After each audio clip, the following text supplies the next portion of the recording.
Eu queria que você falasse um pouquinho, mais, Paulo, sobre como, como essa adulteração, como foi essa adulteração, como chegou a acontecer, Paulo. Olha, nós tínhamos até então a informação que, depois da morte de Kardec, um grupo de pioneiros fiéis do cunho de Leon Denis, Gabriel Delany, Henry Souce, Bert Fropo e muitos outros, esse grupo todo havia constatado que a Sociedade Parisiense, que foi criada por Kardec, né, e que depois foi um tanto quanto abandonada em função da criação da Sociedade Anônima, que tinha a proposta de publicar e dar continuidade à publicação das obras de Allan Kardec.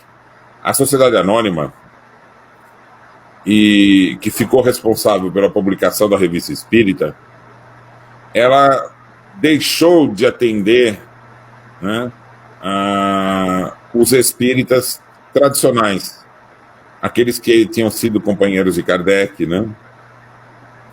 E começou a ocorrer o que poderíamos chamar de um desvio, né, na Sociedade Anônima. E a Berthe Fropo e a esposa de Kardec, Amélie Boudet, né, a Berthe Fropo era uma médium, amiga da família, né, muito próxima, tornou-se a dama de companhia depois da morte de Kardec e da Amélie, né, esteve ao lado dela até a morte de Amélie, e sempre foi muito dedicada, interessada em defender a proposta do Espiritismo, né, e do seu fundador.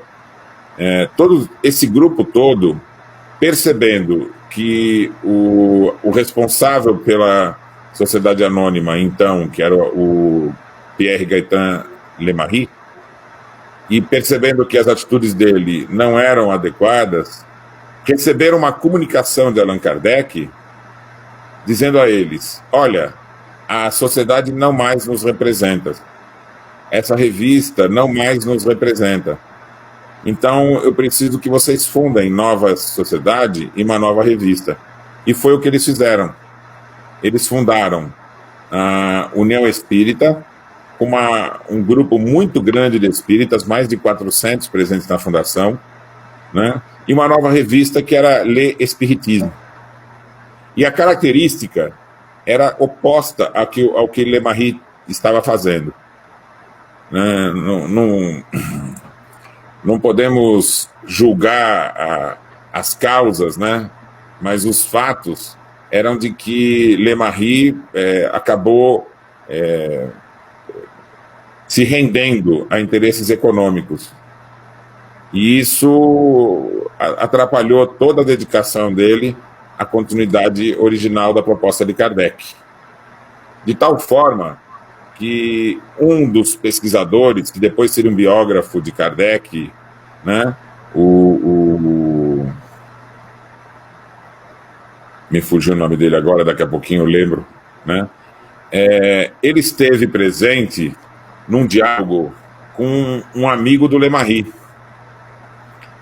E esse amigo do Lemarie, ele disse o seguinte: olha, numa conversa já adiantada, né, a respeito das questões que estavam se desenvolvendo ali, ele disse assim: olha, o Lemarie me falou, eu sou amigo dele, ele me falou que o livro A Gênese tinha tantos equívocos que ele precisou refazê-lo nessa quinta edição, né? E isso deixou esse pesquisador preocupado. E ele foi lá e pegou a edição que estava em voga na época, que era a 7ª edição, e comparou com a primeira edição que ele tinha em mãos. E ele ficou abismado de ver as diferenças, né? Eram mais de 400 trechos adulterados, muitos suprimidos, né? Alguns trocados, frases trocadas, né?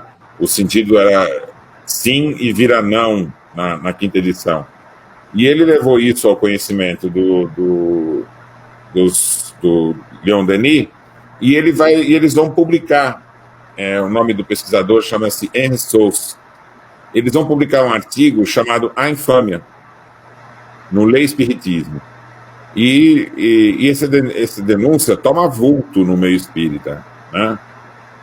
As explicações que foram dadas não foram convincentes, né?